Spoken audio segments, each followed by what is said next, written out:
సభకు నమస్కారం.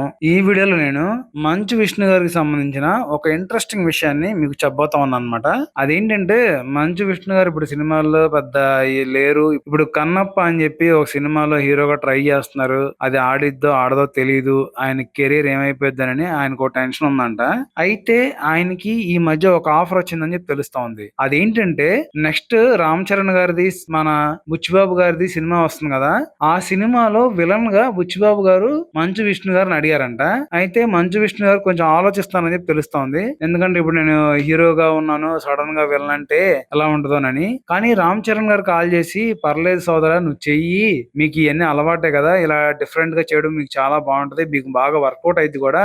ఇప్పుడు అందరూ ఎలా చేస్తున్నారు, అందరూ డిఫరెంట్ డిఫరెంట్ ట్రై చేస్తున్నారు, కొత్త కొత్తగా మార్కెటింగ్ క్రియేట్ చేసుకుంటున్నారు, నువ్వు కూడా నా సినిమాలో విలన్ గా చెయ్యి, చేస్తే బాగుంటది, మనం కూడా కొంచెం కొత్తగా ఉంటది, ఫ్రెష్ గా ఉంటది ప్రేక్షకులకు కూడా.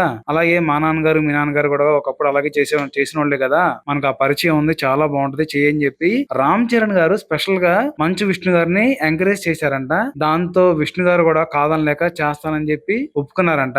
దానికి తోడు స్క్రిప్ట్ ఉన్న తర్వాత విష్ణు గారికి మైండ్ బ్లాక్ అయిందంట. అసలు ఆ స్క్రిప్ట్ ఏంటి ఇంత బాగుంది, అసలు ఇలాంటి సినిమాలో నేను ఇలా చేయడం అంటే మాత్రం మావలేదు, ఇంకా నా క్యారెక్టర్ మాత్రం అల్టిమేట్ గా ఉంది, చాలా బాగుంది, నేను ఖచ్చితంగా చేస్తాను, మీకు ఎన్ని డేట్స్ కావాలంటే అన్ని డేట్స్ ఇస్తానని చెప్పి విష్ణు గారు కూడా ఓకే అన్నారని తెలుస్తుంది. నిజంగా ఇలా గనక జరిగితే అసలు భలే ఉంటది అనమాట. స్క్రీన్ మీద కొత్తగా కనబడతా ఉంటది, మనకు కూడా చాలా జోష్ వస్తుంది అలా చేస్తే మాత్రం. నిజంగా ఒప్పుకున్నందుకు విష్ణు గారికి, ఒప్పించినందుకు రామ్ చరణ్ గారికి, అసలు ఈ కాంబినేషన్ సెట్ చేసినందుకు బుచ్చిబాబు గారికి కూడా నేను చాలా థ్యాంక్స్ చెప్తాను. తొందరగా సినిమా రిలీజ్ అవ్వాలని, వాళ్ళ స్క్రీన్ మీద చూడాలని చెప్పి నేను కోరుకుంటా ఉన్నాను అనమాట.